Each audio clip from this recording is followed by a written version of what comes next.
beautiful Monday morning. This is Rise and Shine. And we're coming to you live from Uyo, the capital city of Akwa Ibom State, Nigeria. My name is Uyai Anyaka, and I am delighted and thankful to be here this Monday morning. Good morning and thanks for joining us. And I am Francis Oyimaida. It is a beautiful Monday morning. Glad to have you join us again as we talk Nigeria and indeed everything happening around the world and keep you up to date while keeping you company as you head out to work or begin the new week. Of course, it's a brand new business week. We are looking at numbers, telling numbers. We're also looking at projections in different fields, political projections. We are looking at business projection. I would even like to say military, projections at this time. What's your biggest expectation for the week on, the plethora of things we have? Well, I don't really have an expectation. Rather, I just want to sit down and watch as things unfold.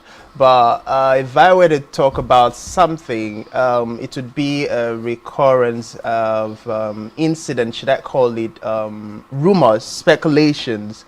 It seems the Nigerian media space within the course of the weekend have been awash with different stories of military attempted or military being under pressure to attempt a coup in Nigeria. We've seen a couple of those news stories flying around here and there. And I love the fact that the Nigerian military have actually come out to speak against, the purported plans and pressure on the military government, or the military rather, to take over government in Nigeria. And they have pledged allegiance to democracy in Nigeria and, of course, to the president, Ahmed Bola Tinubu. That was a little bit, not a little bit, it was very disturbing when I saw those flying across different social media platforms inside WhatsApp group, and then you begin to have the conversation, oh, we had said it is happening in Niger Republic, now there are plans by, the military in Nigeria to also join forces. But I love the fact that the Nigerian military have come out to say, yes, we are not in support of such move. We are not planning such move. We are in support of democracy in Nigeria. We'll continue to do our part to ensure that democracy, stays and lasts in Nigeria. That's, for me, was the biggest upset within the course of the weekend. And that's the one thing I'm looking forward to seeing the Nigerian military, through its actions, show Nigerians that yes, indeed, they are committed to protecting our lives, protecting our interests, protecting Nigeria's democracy, and helping the Nigerian people advance. Well, we are very sure that the Nigerian military has seen that coups have never really succeeded in any country. If we even say the least, when these coups are happening in some parts of Africa, they are the ones that they send. Do we want to, really try and go into that conversation? Already the military is battling Boko Haram in Nigeria and some other insecurity-related issues. I'm sure they know that, it can be different in Nigeria. So, like you rightly said, there is no need to be afraid. And it's good to see that the military has come out to say, this is not happening in Nigeria, and we are fully backing the President Bola Ahmed Tinubu. But of course, those are some, conversations we can always expand upon this morning. Let's quickly go to our flash story. A lot of fraud issues have been thrown up, also even in the advent of the Tinubu-led administration. The Central Bank of Nigeria, former governor is, to be probed, although we've seen that case take a left turn. But then this is now coming to the ICPC. We see that they are about to grill the Agri Ministry officials over massive fraud. Now, about 5 senior officials in the Department of Farm Input Support Services of the Federal Ministry of Agriculture and Rural Development were arrested by operatives of the Independent Corrupt Practices and Other Related Offences Commission over alleged diversion of funds. They were said to have been arrested, on Thursday in a sting operation which lasted for about 1 hour in their office at the 5th Floor Bank of Agriculture. Now, of course, the ICPC detained 4 of these officials for 5 days before they were later released. Now, the director among them was said to have been released on health grounds.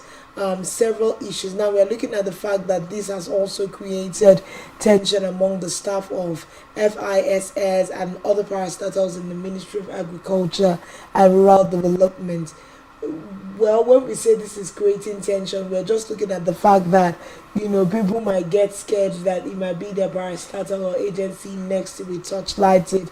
But for senior officials in the FISS to be, brought in for questioning with regards to massive fraud within, the agri sector. Remember that in the last administration under former President Muhammadu Buhari, there were lots of investments made into agriculture, although as a result of the flood towards the last year in office, we lost a lot, in terms of finances with regards to agriculture. But then, this probe is more like looking into how much we have lost, not in the course of even getting project done, but because, people siphoned or officiated those monies in the rivers. Well, if you look at some of the key things highlighted as being the reason why these officials were taken, it borders on diversion of funds meant for monitoring exercise and sensitization programs. Now, you would agree, Nigerians would agree that one of the key indices, one of the key areas that Nigerians have been talking about and complaining about as far as government programs are concerned is first awareness creation. And of course, we've not seen a lot of that being done from the government quarters on issues that should have been done. I mean, Nigerians would always tell you, before you can hear about a government program, is literally almost at the end of it. That is because of poor awareness on the part of government, on the part of the agencies that are saddled with the responsibilities to do this. And then you also talk about monitoring, which is also a very key integral part of ensuring that government programs actually work. If you don't have people going out to monitor programs, the tendencies of people, being laid back and not doing their due diligence and responsibility is definitely going to be. And as a result of that, you have government programs that were meant to benefit the Nigerian people not actually working for two reasons. One, the awareness was not done in time. It was not done massively. It was not done to the point that Nigerians were well aware of it and then took advantage of the opportunity provided for by the government. And then two, proper monitoring was not done.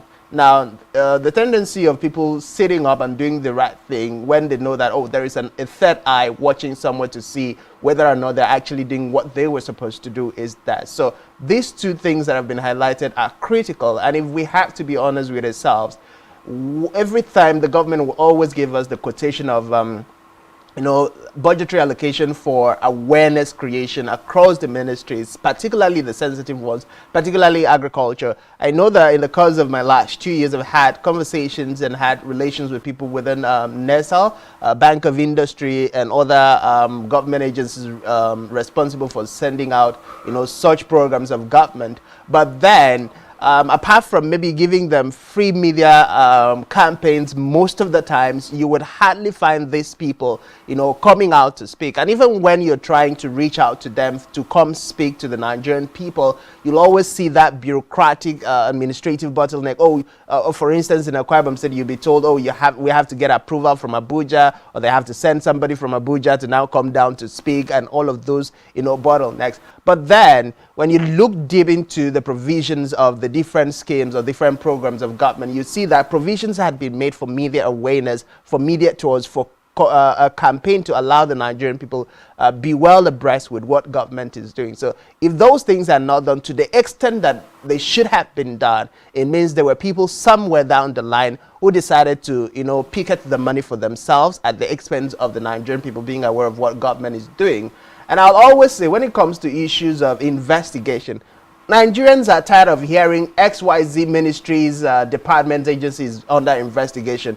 The few persons that are being picked up are under investigation. Beyond the investigations, what is the outcome of those investigations? From the era of former President Muhammadu Buhari, we've seen different probing, different investigations, going back and forth. Different stolen monies recovered. But we've never really seen anybody going in for it. We've not seen, to the extent that Nigerians will say, yes, the anti-corruption fight of the federal government is actually yielding. We've seen XYZ number of people, being jailed for the crimes they committed by extending their hands into the public treasury. It's very important. I think something else that I want to point out is the numbers are really high. Now, spreading across the 4 officials that have been, that were arrested, the allegations say one of the accounts had 200 million naira, and then another one, over 100 million was found in the bank account of one of his children. This, when you're talking about siphoning money, they systemize all kinds of things in place. Over 250 million cash was found in the Abuja house of one of the suspects.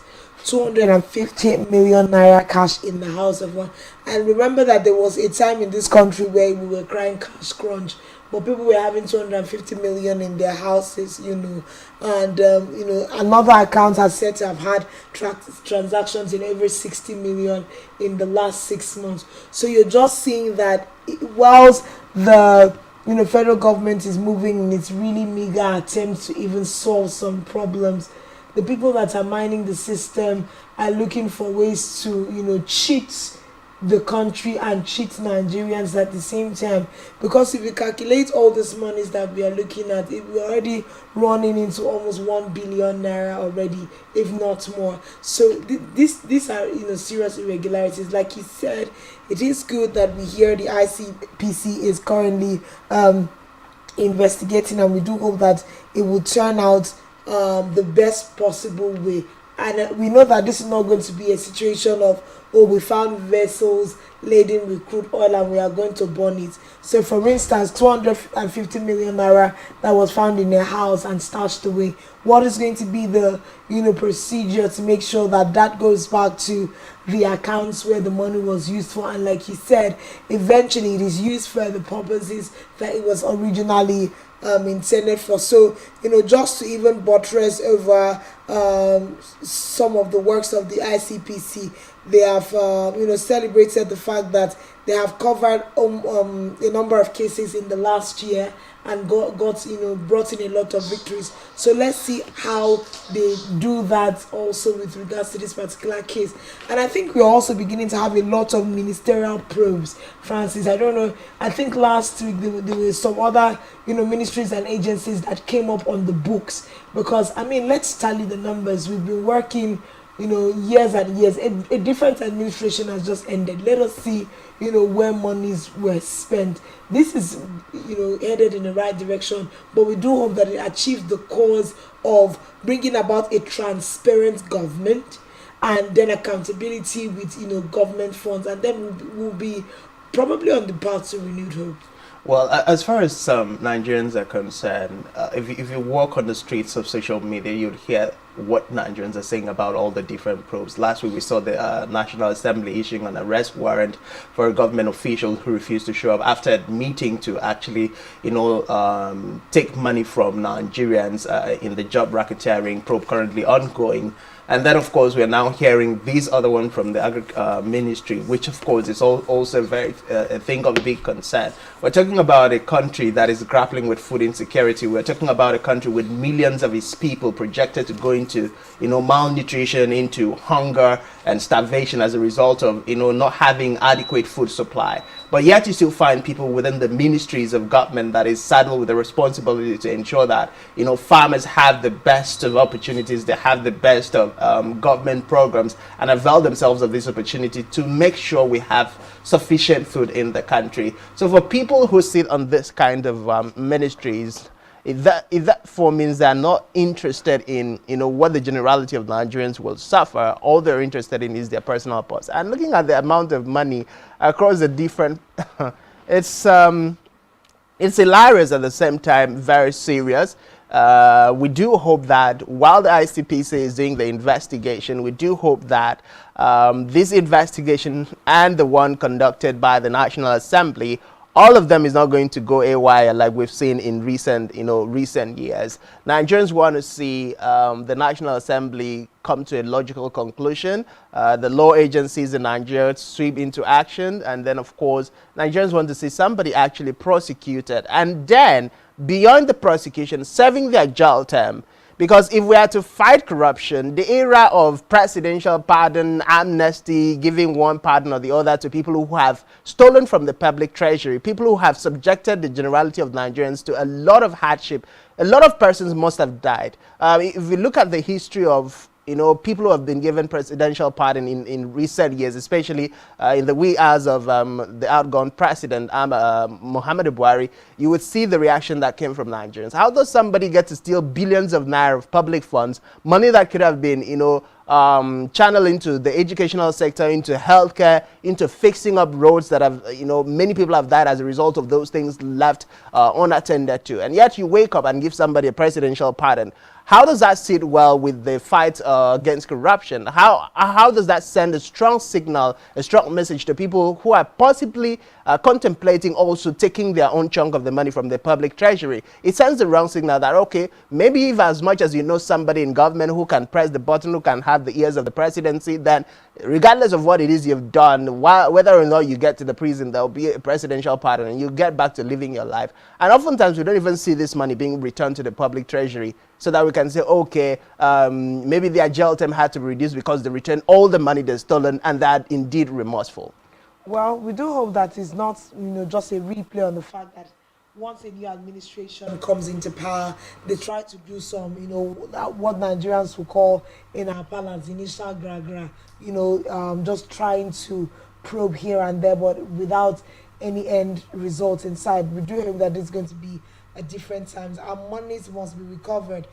We see that the ICPC said they recovered over 459 billion naira in 4 years and secured over 90 convictions in 4 years. So let's see how that is going to be interpreted. But let's move. I know that this sounds like really, really good news this Monday morning, because everyone is literally trying to stay abreast with the coup in Niger. Let's know what is happening. This is not one of those fights that we hear and we think it's always so far away from home, and it's not going to affect us. In a situation where, God forbid, a war breaks out in Niger, it's going to, grossly affect Nigeria. But of course, we see the fact that there's a twist now to the fate of the coup in Niger Republic, as over the weekend we saw the leader of the Niger junta, General Abdourahamane Tiani, agree to explore diplomatic dialogue to resolve the political impasse in the country. We also see the fact that Tiani spoke during a meeting with Nigeria's intervention team, comprising, I beg your pardon, of Islamic scholars led by the national chairman of Jamaatul Izalatul Bida Wegmatu, Balalo. We also see the fact that he personally signed a statement on Sunday. Now we are looking at the fact that this visit to Niger is going to engage in a constructive dialogue to encourage the Tiani and other military leaders behind the coup to embrace dialogue. We also see that it's necessary to navigate away from war to resolve this crisis, but it's good. We also see the fact that Tiani responded that their doors were open to explore diplomacy and peace in resolving the matter. Of course, expressing sadness that the economic community of West African states issued ultimatums without hearing the junta side of the matter. These are conversations we've continued to have. Tijani also said that the Niger Republic's Prime Minister Ali Zien was ready for a dialogue. Remember that last week they had set up a 21-man cabinet to take care of the running of the country in this particular season. So also there's some form of the government is not haphazardly run, although it's been taken away from the democratically elected government. So depending on the perspective you stand and look, it doesn't look like they are headed to destroy the country. But it's just that we have had this conversation over and over and over again. Most developed nations will tell you that democracy is the best form of government, but we're beginning to also see the narrative as more Africans, I beg your pardon, are beginning to ask that, is democracy really the best style of governance for us in Africa? Is democracy really working? Before the advent of colonialism and all of those things, how were African nations and African enclaves governed that made us to move forward? But this is a lot of conversation. The Prime Minister Zien is also saying that they agreed, and the leader of their country, which is Abdurrahman Tachani, right now the military coupist leader, has given the green light for dialogue. So let's see where this dialogue is going to lead. We do hope it's not a gridlock. Remember that the team that went to Niger, that was led by retired General Abdusalami, they kind of hit a roadblock. It was after that meeting, when they returned to the country, that we heard that Niger had cut ties with Nigeria. But we do see that there is a leeway, there's at least a small open window there, that although that conversation of cutting of ties is on the table, they are willing now to have the conversation. Well, within the course, since this happened almost 2 weeks now that we've been talking about the military junta in Niger, one thing that I have consistently said, and the Niger junta had put forward, of course, the Nigerian people across board, not just Nigeria, people within the sub-region have spoken about, is the fact that the first step should never have been about, sanction or military might being exerted from the external, body, or the body of ECOWAS talking about it. But the steps taken in the wrong direction led to the reaction that we saw happening in Niger. One thing you can be rest assured is the military personnel are not, they are not molded the way every other person is molded. They are fashioned, they are trained to reciprocate threat with threats. They are not trained to back down. So when you're dangling war in the presence of army veterans or war veterans or people who have been trained to, lay down their lives, you don't expect those people to now call you and say, oh, we want to dialogue, because that would show that they on their part were not well trained as military personnel, and they never would want to show that kind of weakness, which is not allowed, of course. But then seeing the twist and turn in the Niger issue, it therefore raises two questions. Is the ECOWAS organization actually ready for open-minded dialogue? That's first question. Are they open for open-minded dialogue, or they're still going with the same mindset that led to them announcing that they're going to employ force to restore the democratically elected President Bazoum? If they are open-minded for that conversation, then we might see a difference moving forward. Don't forget that the military junta, Tijani's, who is the head, have said their part of the story was not listened to, and of course we've echoed that on this platform severally, because if you get to understand what they want, why they are doing what they're doing, and then you're able to provide solutions to that immediately, and then the Niger people get to see the intervention actually working in their favor, I think this would be wrapped up anytime soonest. But in the instance that the ECOWAS does not take into consideration why these people even attempted the coup in the first place, what their grievances are, and how they can best tackle those grievances, we're still going to have a gridlock at the end of the day. But we do hope that now that the military junta has said we are open for dialogue, and of course the ECOWAS will now go with an open mind, the European Union, the African Union, every other external forces coming in can now come to a round table and discuss. And let's not forget the one conversation that has come out as a result of this conversation, bordering on the fact that African leaders need to sit up, African politicians need to sit up, because military juntas don't just happen. There is always a reason. There's always something that people in the ranks and files of the military feel very discomfortable about before they now want to take over power. But then, if we have African leaders being able to deliver true dividends of democracy, obeying the rules of law that they have sworn to protect, doing all they're supposed to do, providing an enabling environment for businesses to thrive, ensuring that as much as it is within their powers, that corruption, pilfering from the public purse, and embezzlement, and people who are found embezzling are decisively dealt with, then we'll begin to see a completely different narrative coming from there. Well, we're still speaking about the conversation between Tachani and Zen, who is the Prime Minister of Niger. We also see the fact that top on their priority with regards to this negotiation is to talk to ECOWAS and find out how to lift all of these sanctions that have been imposed on them as a nation. So that is pivotal. So that also brings us to the fact that the body language and however the leadership of ECOWAS decides to go about conversations around sanctions, withdrawal of electricity, and the likes, is also going to determine to a very great extent what the result of this particular negotiation is going to be.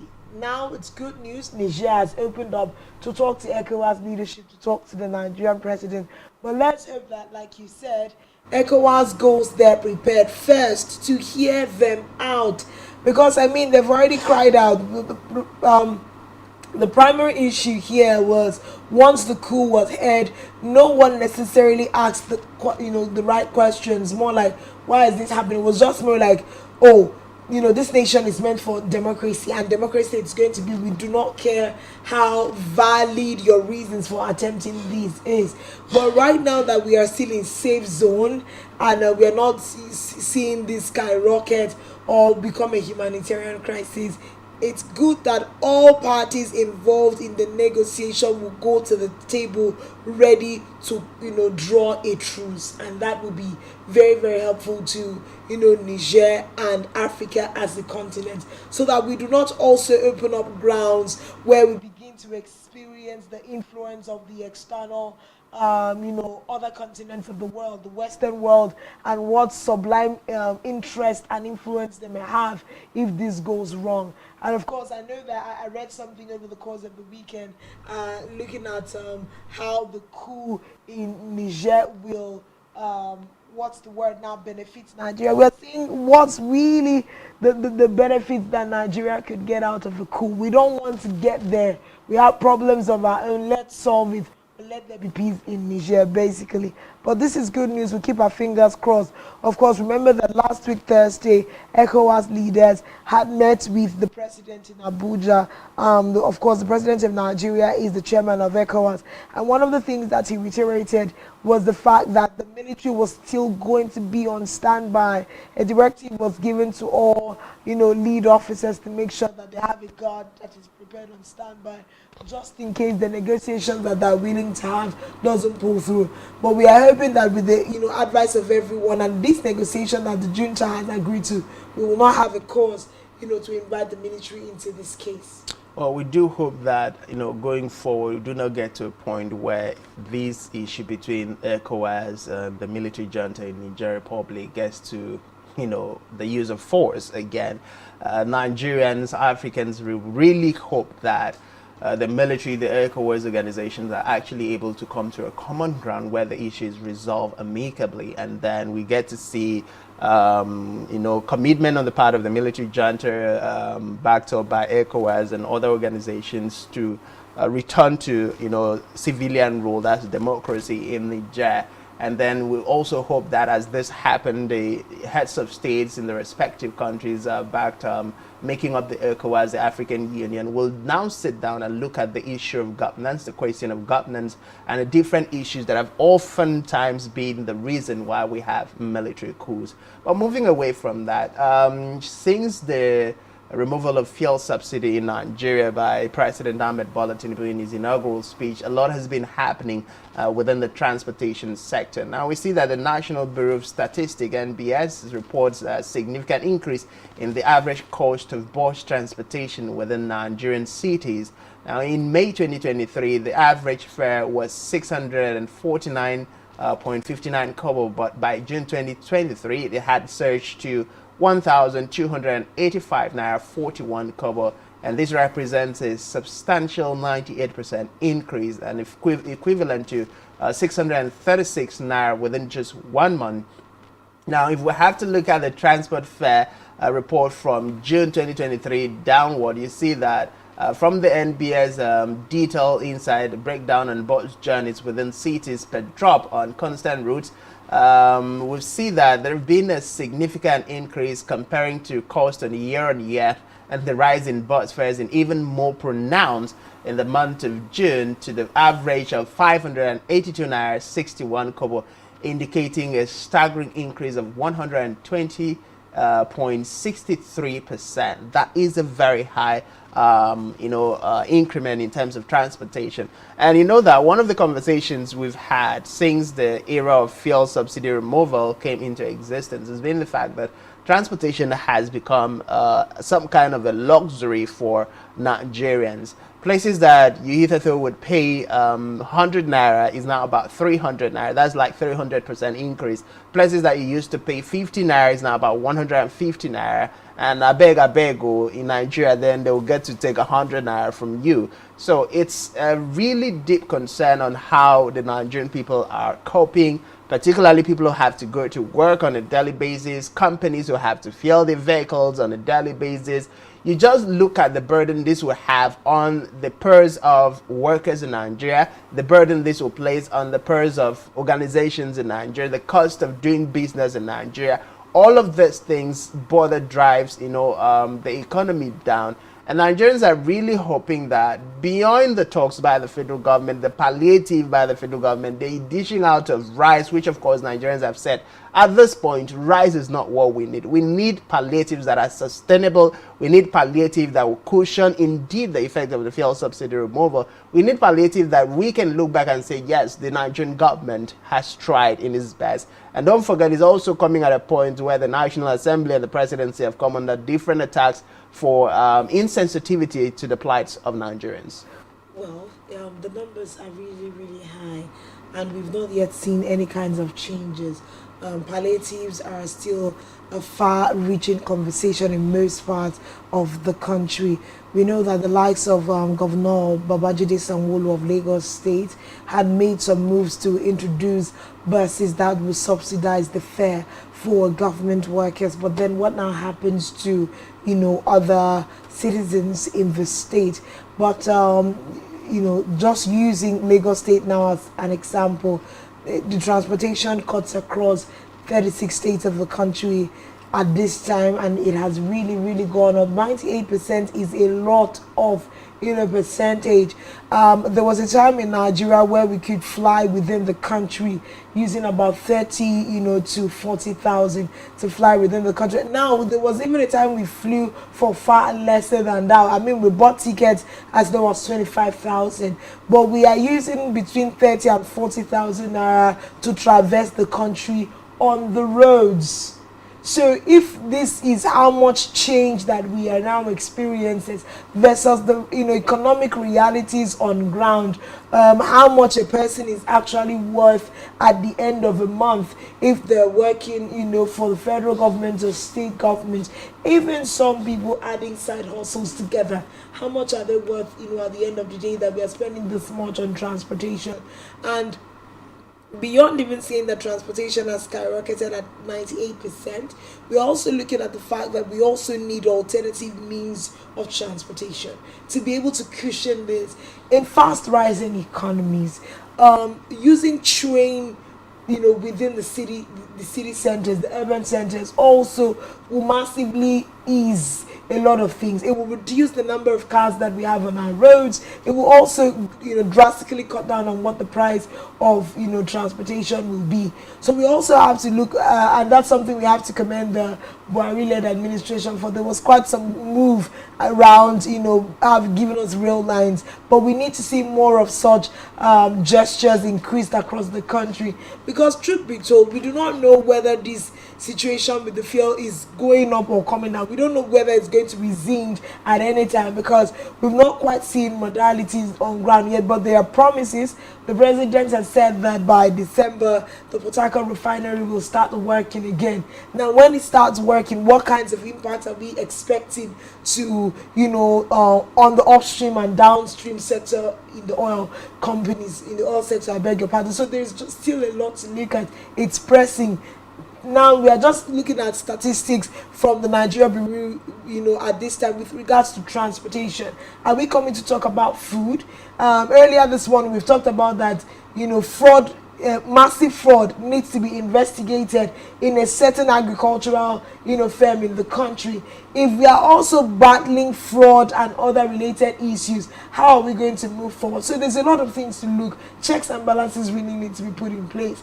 And in a day and time where we are trying to see, okay, is this going to be a transparent government? Would they do as they say? We literally just keep our fingers crossed. But we do hope that Nigerians find other alternative ways. And then just on a lighter note, we found out that most people have found ways to ride bicycles to where they want to go to. Like literally, I've seen people take on that.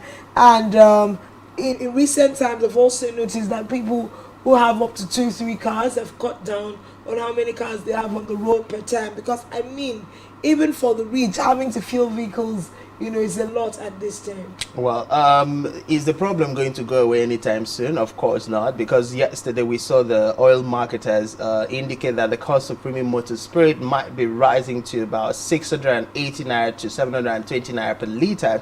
Now, they've also said that it might continue because of the disparity between the dollar, which currently trades for 910 to 950 naira at the parallel market. Now, this is one of the conversations that has still been, a consistent one. The marketers would say, as long as there is no stability within the dollar naira exchange rate, there's definitely going to be a problem with the price of premium motor spirit. Of course, they're being imported, and the importation is done in dollars. So how that's said with the importers is going to be the outcome of what Nigerians would feel. And they've also at some point said they might be shutting down importation in the event that this consistently keeps going on. So this comes back to the Ahmed Bola Tinubu's administration. It comes back to the leadership of this country.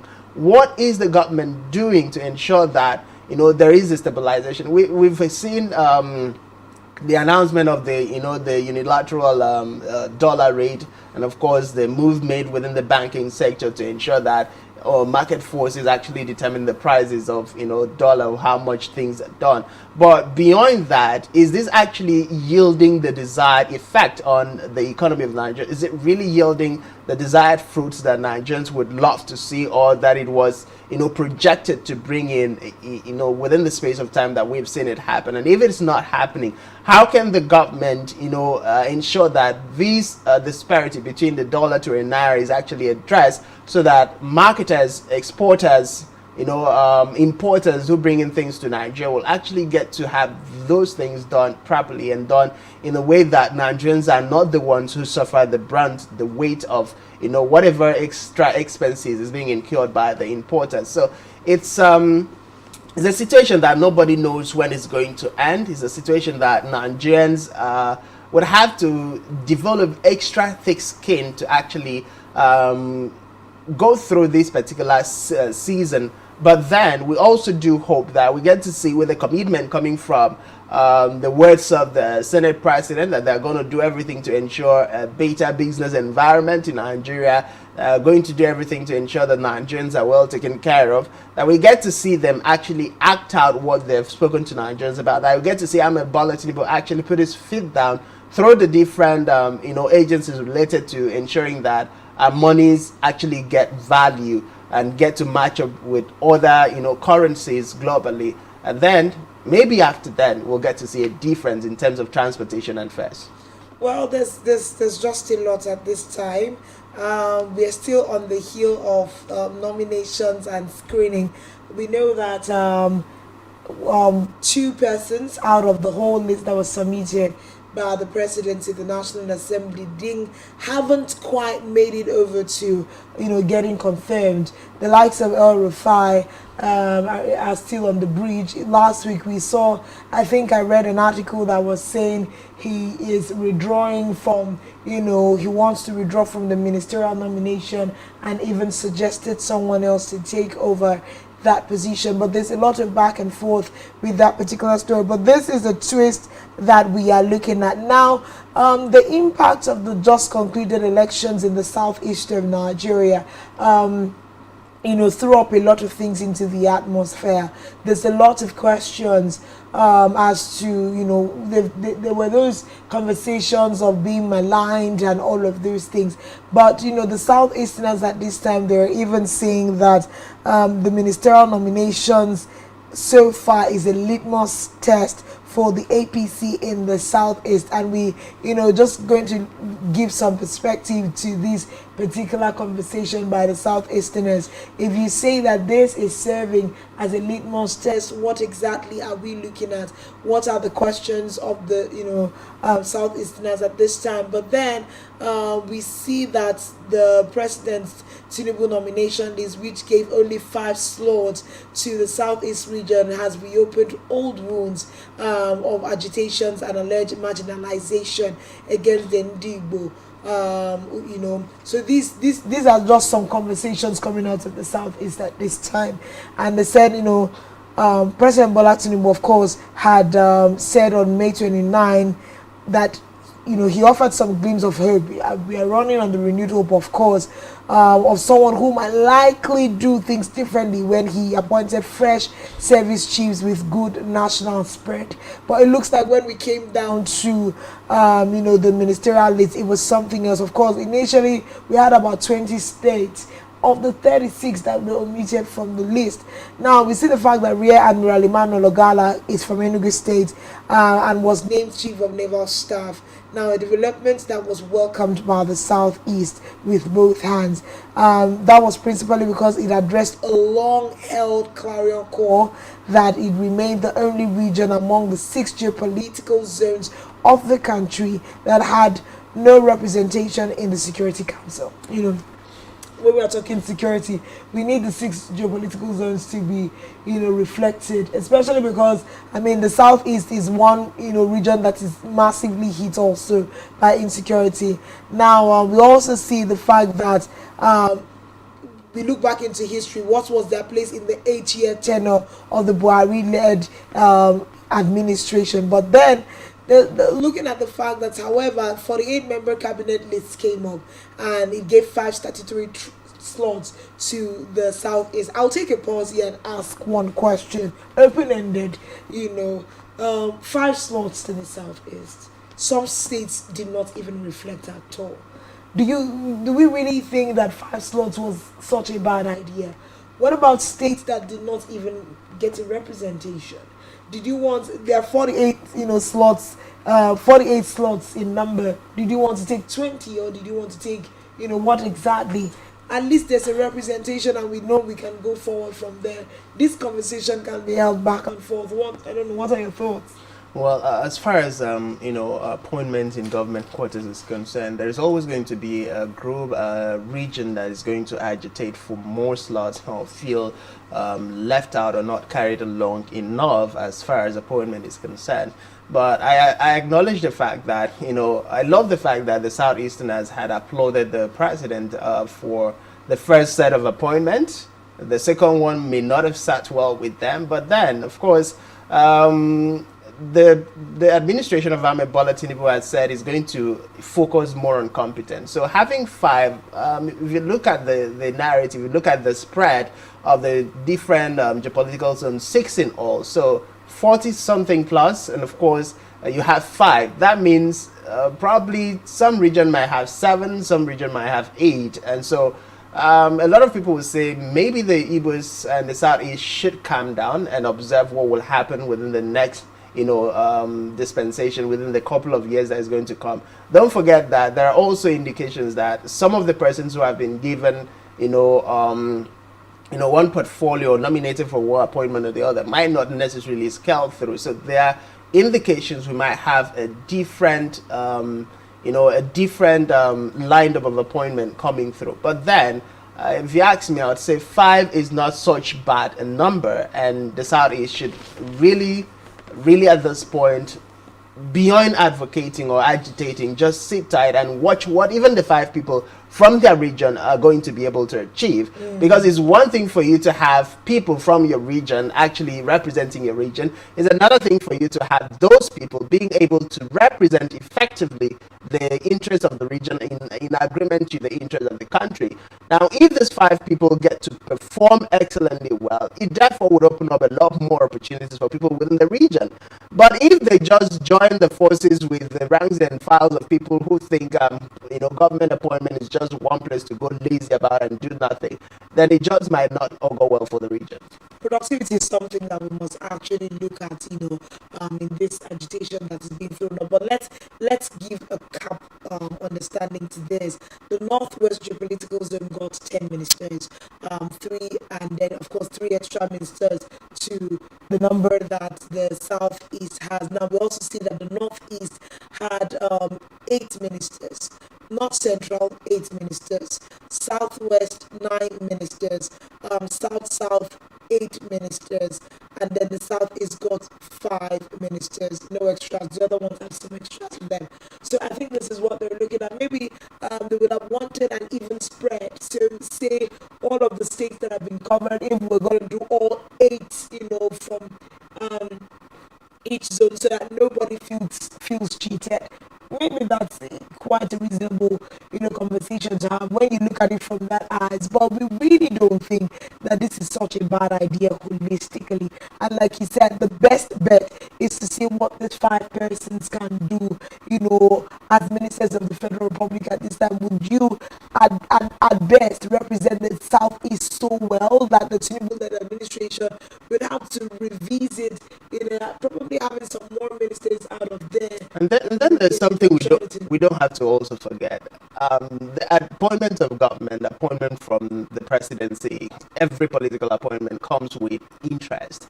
Now, how did the Southeast fare during the just concluded elections? What were the numbers coming out from the Southeast compared to the numbers that came out from other regions or geopolitical zones in favor of the APC government of Ahmed Bola I Tinubu? really would not buy that standpoint, because when we go beyond all of that electioneering and politicking, now it's time for government. We shouldn't really keep fostering the conversation of, these people gave us more numbers, so they are going to feel more present. But there is no way we're going to take that out. No. At the end of the day, it's unacceptable, because that way we continue to encourage marginalization. Once we've gone beyond that politicking and voting, please let's play to governance. Let the country get an even spread of everything. The country belongs to everybody. That whole issue of who we want to represent us is individualistic at this point. You can't make regions suffer for it. So, we should try and break down on some of those kinds of conversations. Well, I do hope that the leadership of Ahmed Bola Tinubu does listen to what you've said this morning. A lot of people would toe the same line. I would toe the same line. But regardless, the one thing we cannot let away from appointment within government quarters will always be who did what to ensure your emergence as a leader. That is something you cannot take out from the political space. But without that, if we get to see leaders who, after emerging as leaders, will say, you know what, I don't care what numbers did come out from this region, I don't care what numbers came out from this local government towards my emergence as the governor or as the president, it is time for governance. Politics is over. Let's give equal share, equal opportunities, equal appointment slots to everybody. Then we will still be having this conversation. Well, just to wrap this up and get to the news brief where marriages is on standby. We see the fact that these nominations have been criticized to stand against Section 5A and 5B, Part 3, and as well as Section 4, Part 1 of the Federal Character Commission Act of the Federation 2004. So this is part of why the Southeast is throwing up this agitation. There are some codes within the Federal Character Commission Act that seems to be breached in this style of nomination. But let's see what the hope of the country will be going forward. Mary Joseph is on standby to bring us tidbits of global news. When we return, there's more conversation to be brought to you on Rise and Shine. You stay with us.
Business exists only to meet the needs of the people, but there's an extra advantage if your product and services are pitched on a platform that gives you the added advantage over your competitors. For your desired return on investment and so much more, advertise on Spectrum Television, on StarTimes DTH Channel 421 and on free-to-air with a frequency of 12733. Spectrum Television, broadening your horizon.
As of government, Secretary General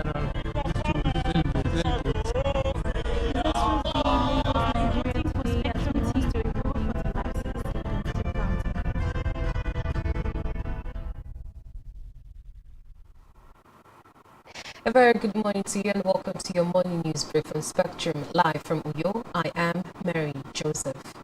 We begin the news brief with a report that the military high command has denied receiving a request to topple the democratic system of government in the country, saying the military is loyal to President Bola Tinubu. Recall that the defense headquarters had on Friday frowned on comments requesting the armed forces to interfere in the democratic process of the country following allegations of poor welfare among troops across the services. The DHQ, in a statement by the Director of Defense Information, Brigadier General Tukur Gasua, said the military never received a request to take over the government in the country. Away from that, about 5 senior officials in the Department of Farm Input Support Services of the Federal Ministry of Agriculture and Rural Development were reportedly arrested by operatives of the Independent Corrupt Practices and Other Related Offences Commission over alleged diversion of funds. Reports say they were arrested around 9 a.m. on Thursday in a sting operation which lasted for about 1 hour in their office at the 5th floor Bank of Agriculture Building, Central Business District in Garki, Abuja. Meanwhile, oil marketers on Sunday indicated that the cost of premium motor spirits, popularly called petrol, would rise to between 680 naira per litre and 780 naira per litre in the coming weeks, should the dollar continue to trade from 910 naira to 950 naira at the parallel market. They also hinted that the dealers seeking to import PMS were being forced to put the plans on hold due to the scarcity of the foreign exchange to export the commodity. The warning comes barely 1 week after the local currency crossed the 900 naira per dollar ceiling, with the naira ceiling and selling at over 945 naira per dollar at the parallel markets on Friday. We head straight to Africa, where residents of Niamey have called for peace as tension continued to escalate between Niger's new military regime and the West African regional bloc that has ordered the deployment of troops to restore Niger's falling democracy. Recall that the ECOWAS bloc said on Thursday it had decided to deploy a standby force aimed at restoring constitutional order in Niger after its Sunday deadline to reinstate ousted President Mohamed Bazoum expired. Economic sanctions were also imposed on Niger by the heads of states of ECOWAS. Finally, in sports, the World Athletics has disclosed that the women's 100 meters hurdle world champion and records holder Toby Amusan has not yet been cleared to compete at this year's World Championship, which begins this weekend in Budapest, Hungary. Head of Communications of World Athletics Nicole Jeffrey, in a statement obtained via Nigerian's track and field club making of champions, said, "Please be advised, reports appearing in Nigeria that say Toby Amusa has been cleared to compete in Budapest are wrong." We'll have details of this and more in our news at 12. I am Mary Joseph. Let's head back to Rise and Shine, where we have Francis and Oyai on standby. Do have a wonderful morning. As of state and government, Secretary General, delegates. Users will be enabled voting for spectrum.ng to improve voting license taken into counting.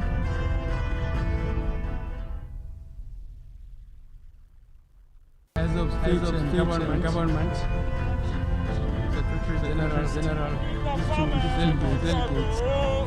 Users will be enabled voting for spectrum.ng to improve voting license taken into counting.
Business exists only to meet the needs of the people. But there's an extra advantage if your product and services are pitched on a platform that gives you the added advantage over your competitors. For your desired return on investment and so much more, advertise on Spectrum Television, on StarTime's DTH Channel 421 and on free-to-air with a frequency of 12733. Spectrum Television, broadening your horizon.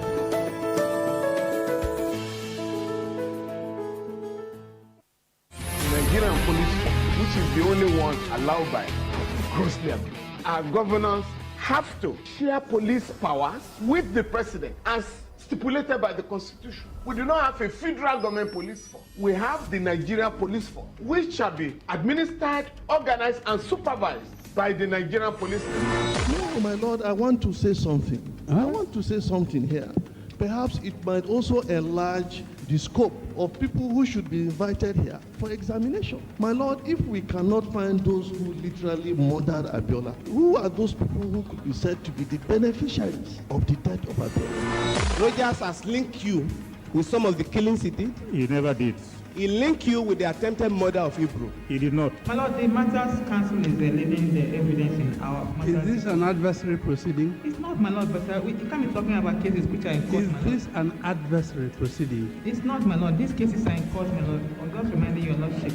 My lord, sorry, my lord, I think I'll be in cross-examination. Legally Speaking, a program that deals with legal issues and questions we face as citizens of this amazing country, Nigeria. Legally Speaking. Join us every Friday from 5 p.m. to 6 p.m. for Legally Speaking.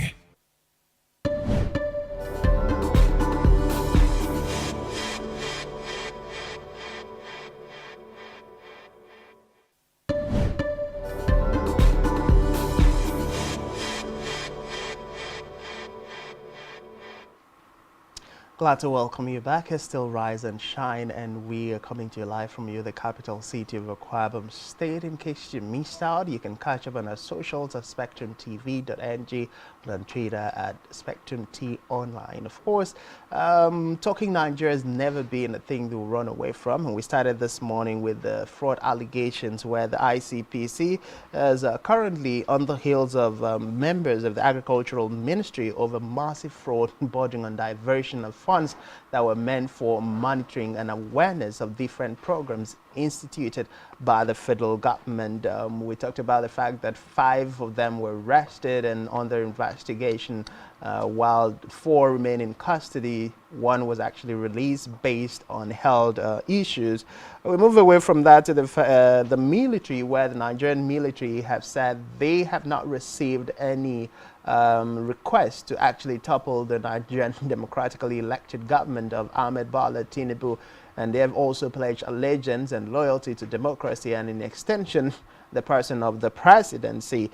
This morning, also talking about the cost of transportation in Nigeria, we've all seen what has happened, where we have over 98% increment in the area of transportation and fares paid by Nigerians across cities as a result of the removal of fuel subsidy. And it seems hope is not anywhere close by, as the independent marketers have come out to tell Nigerians with the way the dollar to naira rate is currently fluctuating, there's a likely possibility of the fact that importers might not be importing fuel the nearest possible future. And that, of course, will definitely mean that the Nigerian transportation sector will definitely still be a very big challenge for Nigerians and for workers. We also talked about, the issue with the appointment of ministers, where the Southeast are agitating in line with the provisions of the Federal Character Act, of course, governing the spread of government appointment across Nigeria. They've said of all the sub regions, they are the ones with the least number of appointees within the Ahmed Bola Tinubu's administration. While they commended the first bout of appointment made by the president, they have said this second appointment of ministers does not sit well. And of course, looking at the provisions of the extant laws as regards appointment and spread of appointment in Nigeria, they have asked for fairness, justice, and equity. Of course, they'd have, of the total, they are the only region with just 5. Well, we have the other regions ranging from 7 to 8 with extra 2 and extra 3s respectively. Well, also touch light on the fact that the military junta in Niger have come out to declare openly their readiness for dialogue with ECOWAS and other bodies, and they've said, that the ECOWAS acted without actually getting to hear that part of the story. And that is basically a wrap on what we've discussed so far. And if you did miss that, well, we'll definitely be here to take you through the next round of conversations. But right about now, we will be heading to a national dailies.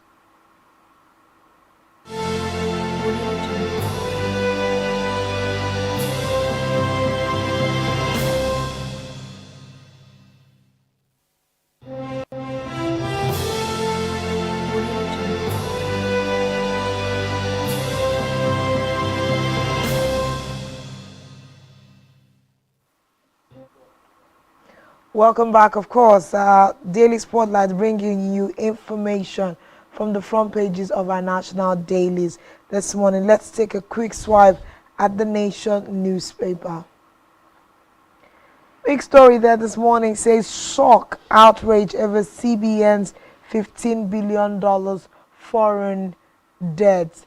Apex Bank's outstanding litigation liabilities hit 56.4 trillion naira. We also see here RT 200 projects gov 141 billion naira. Big money's being just reeled out there. Questions: was the money approved by the presidency? Was the National Assembly carried along in the whole process? Lagos Governorship Tribunal reserves judgment in petitions against Sanwo-Olu. Hamzat, page 9. Shoibu denies planning coup against Obaseki. Niger, ECOWAS parliament divided on military option. Defense chiefs postpone meeting on crisis, page 4. Nigeria does not need another war now, Pastor Adeboye. New Ekiti commissioner suspended. We'll never deploy sit at home again for our agitation, says IPOB. Great news, page 7. DHQ lambast agitators for coup in Nigeria, says military better off under democracy, page 5. And that's all we have on the front page of the Nation. Well, our next up this morning is the front page of Delitra's newspaper. And the kicker there says ECOWAS, Niger's junta begin talks soon. The writer there says military rulers accept dialogue. Ulama is to brief Tinubu today. We sacked Bazoum to save Nigeria copies. And of course, why we shun Abdul Salami's delegation. Protests in Katsina for Bazoum's release. Envoy seeks U.S. help. That's on page 4 of Delitra's newspaper. Of course, still on the front page of Daily Trust newspaper this morning, we have road crashes claim 4,387 lives in 6 months. That's on page number 4. Diversion of diaspora remittances contributing to Naira crash, CBN. Farmers flee as bandits invade Niger villages. That story is on page number 6 of the Daily Trust newspaper. And of course, to wrap up the stories that we have on the front page of Daily Trust this morning, Kanu Hall's fee increment by private schools. Gombe Bauchi Road Bridge collapses after downpour, and overhead tank collapse kills teacher in Edo State. Those stories are all on page 23 and page 16 of the Daily Trust newspaper. Those are the major stories on Daily Trust this morning. Moving away from Daily Trust, let's look at the front page of the Punch newspaper this morning. The Punch, big story there says Forex crisis. Marketers propose 720 naira per litre, suspend fuel imports. No Forex in CBN's I&E window. Fuel price hike imminent, say Moman Ipman. Marketers seek end to dollar scarcity. Naira slides further amid shortage. We also see here Niger. PDP, NLC, Bakare, Kagama oppose military action. Pages 2 and 7 is where you can find the details. CBN staff loans jump by 113% to 40 billion naira. Page 22 is where you can find details. Military pledges loyalty to Tinubu, backs democracy. Page 7 is where you can find the details. Niger junta bows to pressure, demands meeting with ECOWAS.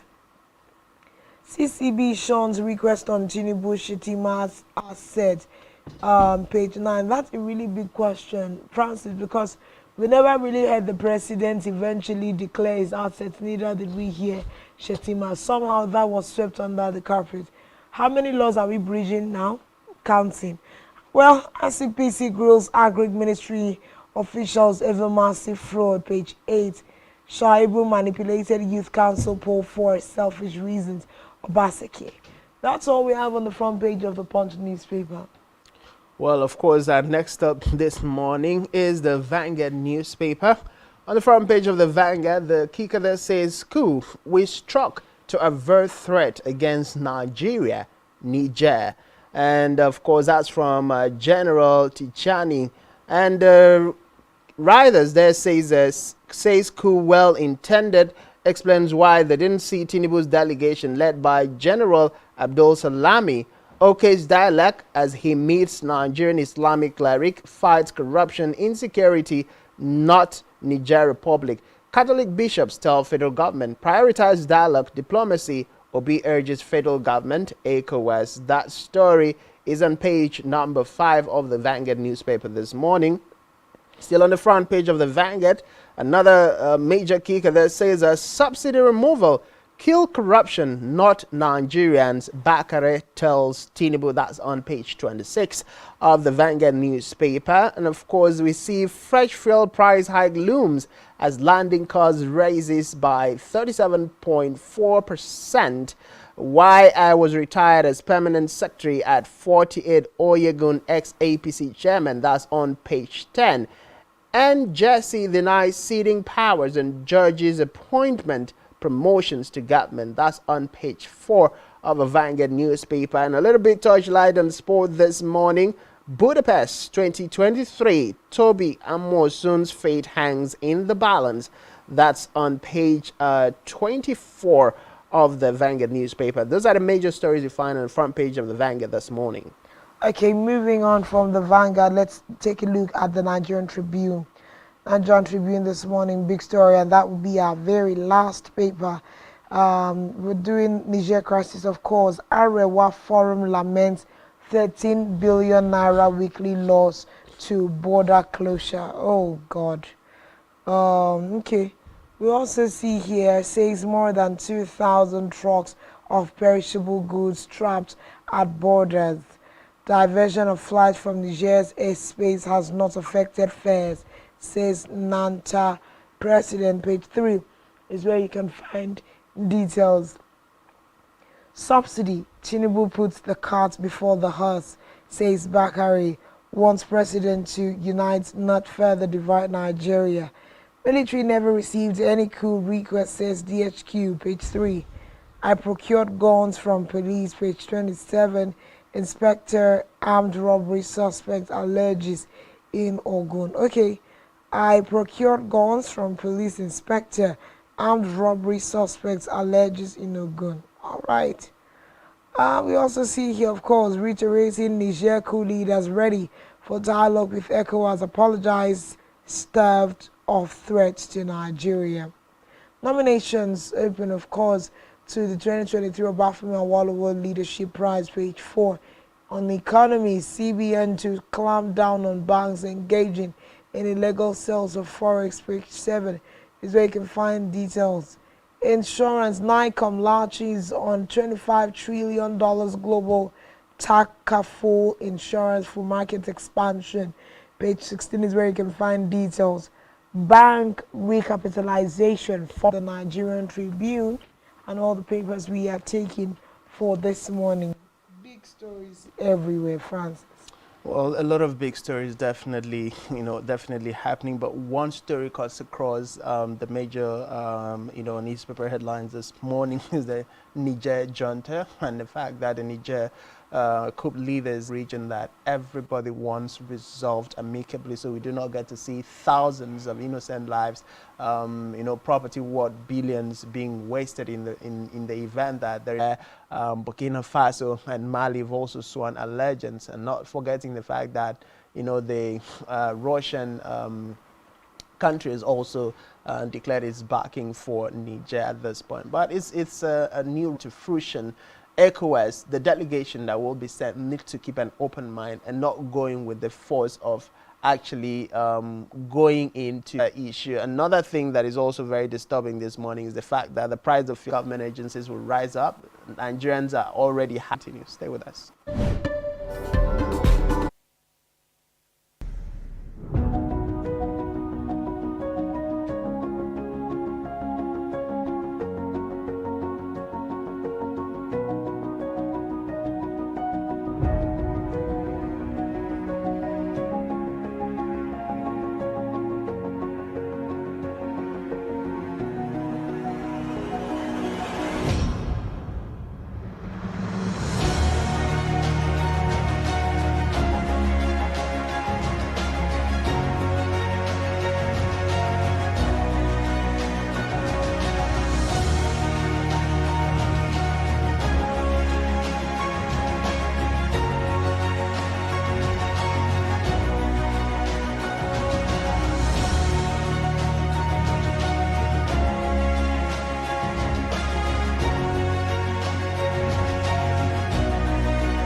Business exists only to meet the needs of the people, but there's an extra advantage if your product and services are pitched on a platform that gives you the added advantage over your competitors. For your desired return on investment and so much more, advertise on Spectrum Television, on StarTime's DTH Channel 421 and on free-to-air with a frequency of 12733. Spectrum Television, broadening your horizon.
Welcome back. If you're just joining us, this is still Rise and Shine, and we're coming to you live from Uyo, the capital city of Akwa Ibom State, Nigeria. Of course, this morning, topical things have already been discussed on Rise and Shine.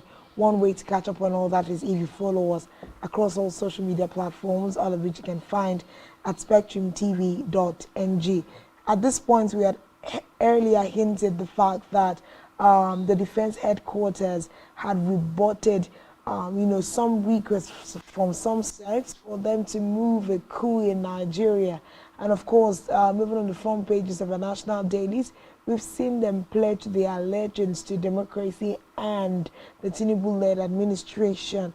I have a guest on set with me to look at some of these topical issues this morning. Marvelous Yen is joining me on set, and he himself is a human resource and organizational development consultant. Good morning. Good to have you, Marvelous. Good morning, I'm so glad to be here. Thank you for having me. Thank you. It's a brand new week. How optimistic are we over the conversations in the country and even looking into the Niger coup, as it were? Yes, we are having. There are some things that we are looking at, especially the fuel price issue and the coup at Niger. The coup at Niger. Those are things that are really going to affect us this week in terms of what decisions may come out from these issues. For example, the independent oil marketers are already contemplating increase in price of fuel. And if that happens, of course, we know that it's likely to happen anyway if the Naira dollar issue is not seriously checked. Because if there is a balance in the dollar rate, the exchange rate, then we are likely to have a situation where the fuel price would come down. Because if the dollar keeps going up, then we are going to have a situation where the fuel price will keep going up because we are importing all our fuels. I wish Nigeria could put in place the refinery. If the refineries are working, then we could just be refining our crude oil and reduce some of the cost that is impacting on us on this fuel issue, as it were. Would you think that floating the Naira is one major economic step we took, or the CBN took on behalf of the country, that is really nosediving a lot of things? Because I remember that about 24 hours, 48 hours after the Naira was floated, a lot of people celebrated the floating of the Naira, making it to sell at par with the parallel market. So it was the same thing at the banks and, all the bureau de change people at the same time. But it looks like as we are going, it's becoming more difficult because, the Naira is almost selling at $1,000 to $1 as of now. It was something that was, long speculated, but we're suddenly there. And when you say dollar to Naira price, it's affecting the prices of things everywhere. Do you think so? Do you think that floating, of the Naira was a bad move? It wasn't a bad move. Just that certain considerations were not made regarding the corruption issue in the country. If you look at it, you'll hear CBN is already crying that they send dollar to the banks and the banks are selling it to the parallel market. Now, we were supposed to eliminate the parallel market. Have we done so? No. Instead, the parallel market has become so strong, and the parallel market is already leading the exchange rates in terms of availability of the funds. Now, if we were to have these funds in the banks, so people go there and officially get funds for their Form A, for their Form M, or for whatever purpose they are looking for, it wouldn't have affected us so much. But the parallel market, what is called the black market, they're already taking advantage of the situation and are keeping the money, the dollar, that they are already recycling. The CBN sends dollars to the banks are selling it to the black market, and the black market is also selling it to customers, to the real people that needs the dollars. And that keeps the price of the dollars at a very high rate and devaluing Naira completely to where it is going now. But if we were to put policies in place, if we were to put checks in place, if we were to consider the risk factors when making this policy, then we would have been able to have this money in the bank and sell it to the people that really need the money. If you're looking for a dollar for your school fees, if you're looking for a dollar for health or for importation of raw materials for the industries, you will be able to access them from what comes in from the CBN. I am not also saying that the CBN is having enough dollars, because we are totally dependent on oil. We have to be a productive nation and try to generate things in order to export. When we have export, a lot of export, then you are certain that we are going to have dollars coming. It's an exchange thing. You sell, you receive the dollars, and you return it. Now, such things are not in place. We are not having, the agricultural sector is still very weak. Our industrial sector, the manufacturing sector is still very weak because we are not doing what we are supposed to do. A lot of raw materials that we are using in Nigeria today is coming from abroad. Everything we are importing, we import up to toothpick. That makes us it so difficult for us to have dollars in the country. But the little that comes into the country, the little that CBN gets, you now send it to the bank, and the banks are selling it to the parallel market. Now, if you have this kind of situation, you can still describe it as corruption.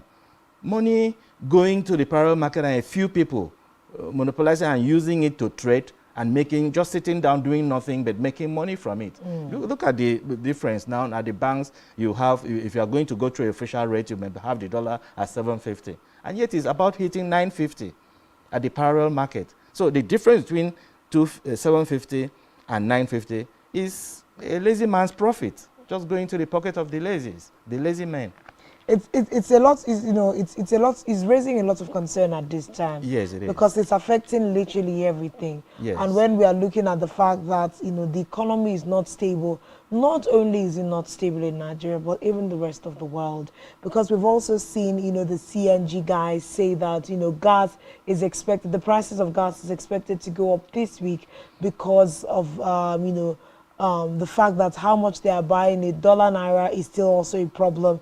Importing it into the country is also a major problem. So we are seeing that it looks like there is no leeway out for Nigerians at this time. It looks like it's 1 week, one new issue, 1 week, one new issue. So this week now, I'm sure most Nigerians are bracing up for the new price of gas as to what it's going to cost. We just celebrated, we're all being joyful for buying gas at about 650 a month or 2 months ago, but now it's also going to skyrocket. But then let's just rest on the state of the nation this morning. Quite a lot of things drawing our attention, but I know we on the sidelines talked about the 4 persons that were arrested by the ICPC for questioning in the agricultural sector.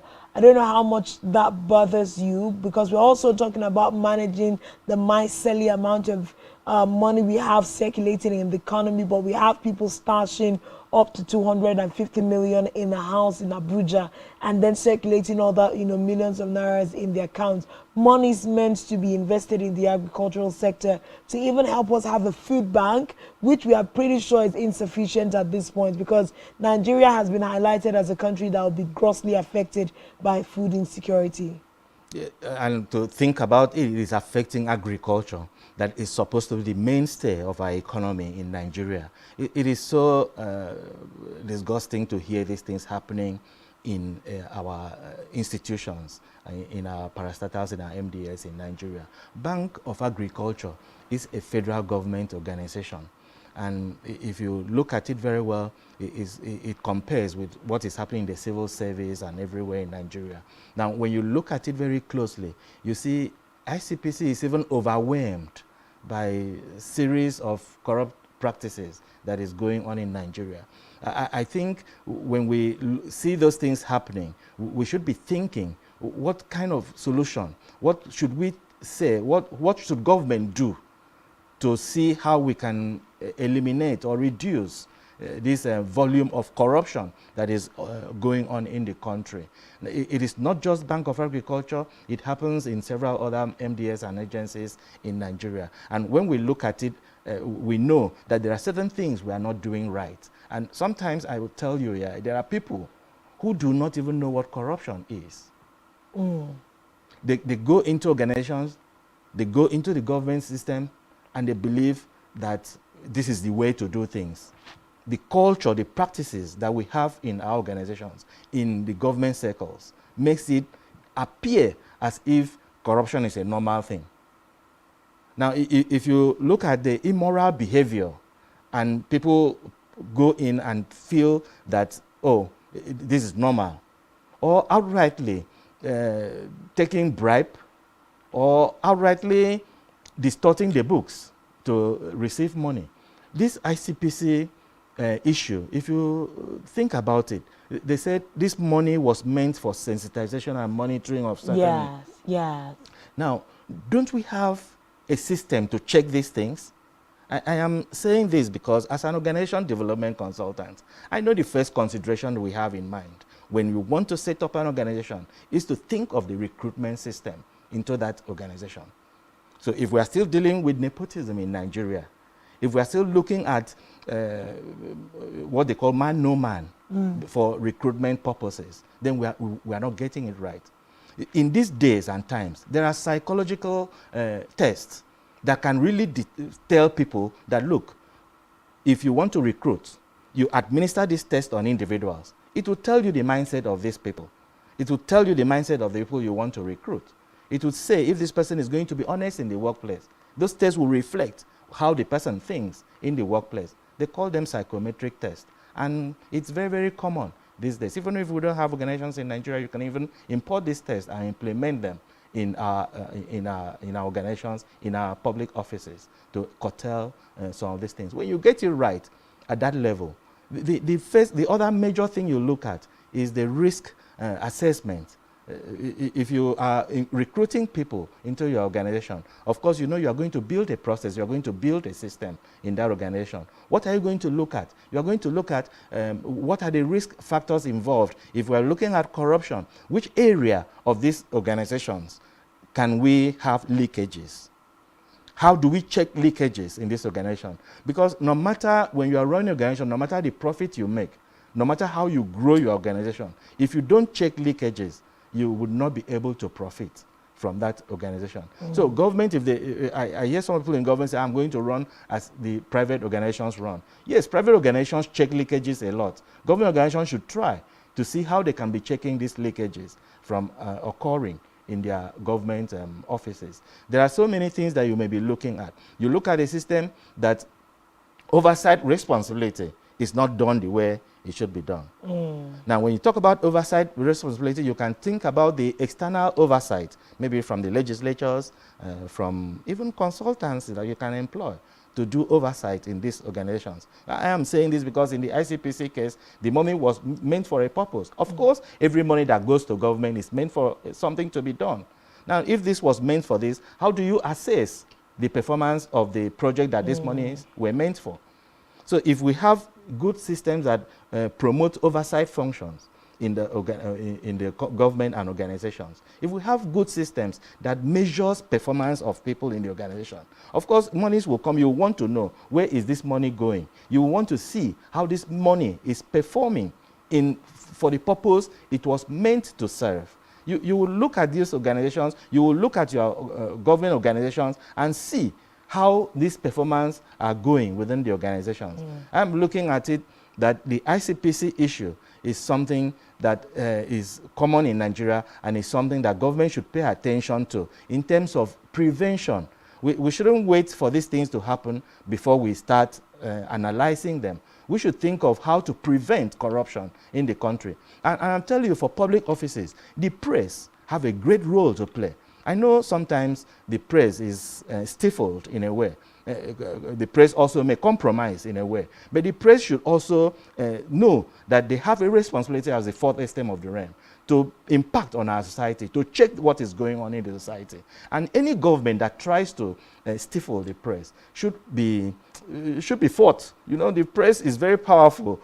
Just that we in Nigeria, we may be allowing some of these things to go. I remember one president in the early times, 17-something in the US, that said it's better for him to have press without a government than to have a government without the press. Without the press. Now, if you take this as important as it is, then we know that the issues of checks within the system is very, very important. What are your thoughts with regards risk. to, the need for checks? Now we are under the first lap of a very new administration.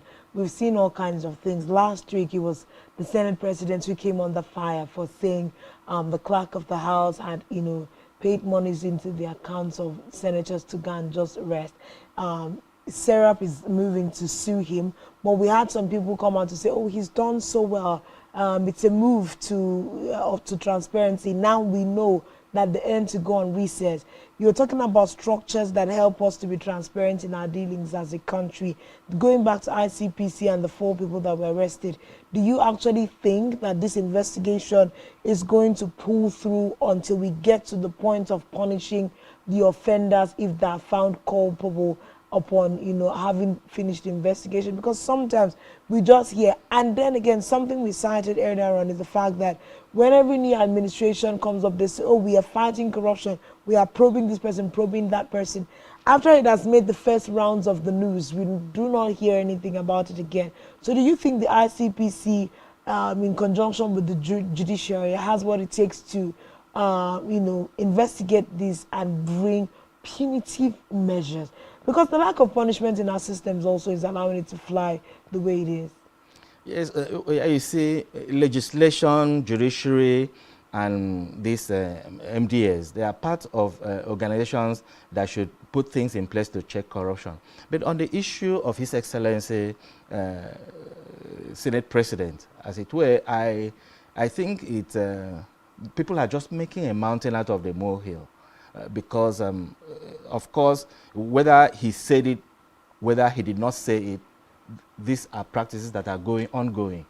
Constitutionally rights at that, for that matter. But when you look at it again, you see that if you are earning allowances, if you are earning salaries for jobs done, what's so extraordinary about that? Why should other senators feel, oh, you should not announce whatever allowances are coming to them? It is not, that's why we say transparency is part of the thing that should check this corruption as much as possible. If you are transparent in everything, and here is the Senate President being transparent and saying, come, this is what is going in here, and people rise up to say, oh, they term it as corruption. No, it shouldn't be so. One of the things that is also affecting us in Nigeria is that when you look at the salaries and allowances that are being paid to the civil servants, it is not motivational enough to drive the kind of performance or to drive the kind of moral standard that is required to enable us move forward as a nation. I see nothing wrong in the Senate getting allowance for going on leave. If they were to have a leave and they have to go on allowance, private organizations, they do same. They pay leave allowance to people going on leave. But do you think that they're going to actually prosecute these people and bring this to book at the end of the investigation? Well, you see, it has to do with the systems that we have in place. Don't forget, one of the challenges our judiciary normally have is the laws to punish. Okay. For instance, we have law in Nigeria that can handle felony and say, oh, if you are involved in this, you will be sent for 7 years imprisonment. You will be in prison for 7 years. We have things like that. But how far have we defined these things and help the judiciary carry out their own functions? All right. We should have the State House of Assembly, the National Assembly, making sure that they put the right legislation in place to check corruption. If they have that in place, it will be very easy for the judiciary to, do their work. To give verdict. Yes. All right, so let's do a quick swipe at the conversation with the defense headquarters. The news of purported push to get the Nigerian military to quote and unquote overturn the democratically elected government in Nigeria or topple democracy in Nigeria. They have come out to say, first of all, we did not receive any such notice, or any such request from anywhere. And they've said we are going to support the democracy in the country and, the Tinubu-led administration. They said the military is better under the leadership of a democratically elected governance. why in the first place would we even have people begin to insinuate that Nigeria should think about, that the military should think about, a possible coup? That's fashion that is coming to impact on ECOWAS nations. Now, you see Guinea and other countries, Mali, what is happening in Mali and so on, now Niger and so on, and people feel, oh, there should be a coup. But beyond that, people may be careless about it because, coups can never be a solution to a nation's growth. So it shouldn't be something that we discuss at all, that there should be coup in Nigeria. Nigeria's democracy has so matured to this level, even though we are still having challenges with our electoral system. But of course, those are things that will be overcome with time. I see no reason why any Nigerian should say that there should be a coup in the country. I do not subscribe to that. I do not think it is the right thing to say. And I'm glad that the military came out to say, no, deny it completely, that we've not received this kind of information. And also pledging their loyalty to the federal government led by His Excellency Bola Ahmed Tinubu. That's a very good one from the military. We should also know as a country that coups could take us so much backward as a nation. You see, the first major thing that coups affect in a nation is the economy of that nation. Investors, you cannot just grow your economy with local investors alone. Even the local investors, they need to be sure of the policies that are rolled out by the government.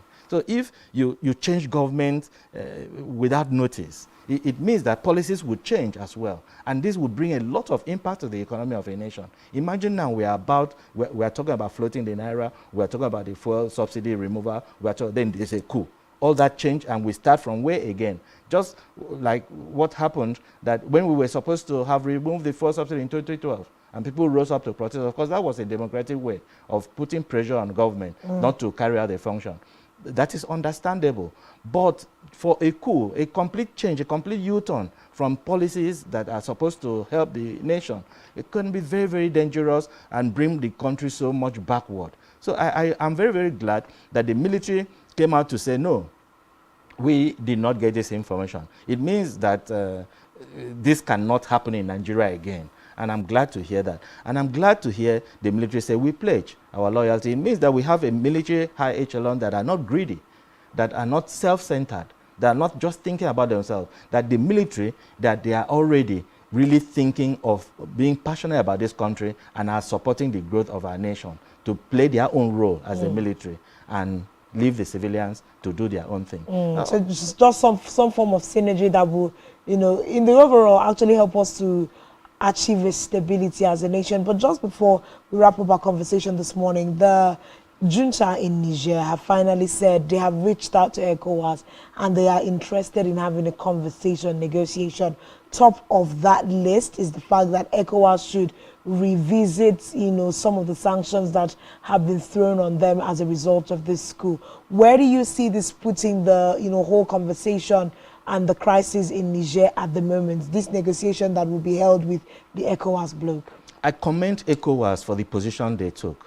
And even though I wouldn't support war at all, Nigeria's readiness for war is questionable. But then, there is what is called propaganda. Propaganda is part of war. If Nigeria or ECOWAS said, oh, let us go to Niger and remove this man and put our man, then the right person, then they were just doing the right thing. The only concern I had over those issues, the involvement of the foreign powers. Yeah, when I say foreign powers, group. Yes, the France, Russia, and all that, the interest in their uranium. That's what is the only concern I have. That is ECOWAS just playing a script written by these foreign powers, as it were. But you see, we should not encourage coup in any way. So ECOWAS to stand up against coup, excellent. ECOWAS to say, come, we are going to fight this battle, is excellent. Now, it is because of this threat of war, I believe, that has made the junta to simmer and feel they can now have a discussion. If the junta were doing the right thing, they would not be afraid of a dialogue. They would not be afraid of using diplomatic models to solve the problems, as it were. It was quite insulting for Nigeria to send a delegation, and you turned down the delegation. Not just Nigeria, the US sent a delegation to them, and they turned down the delegation.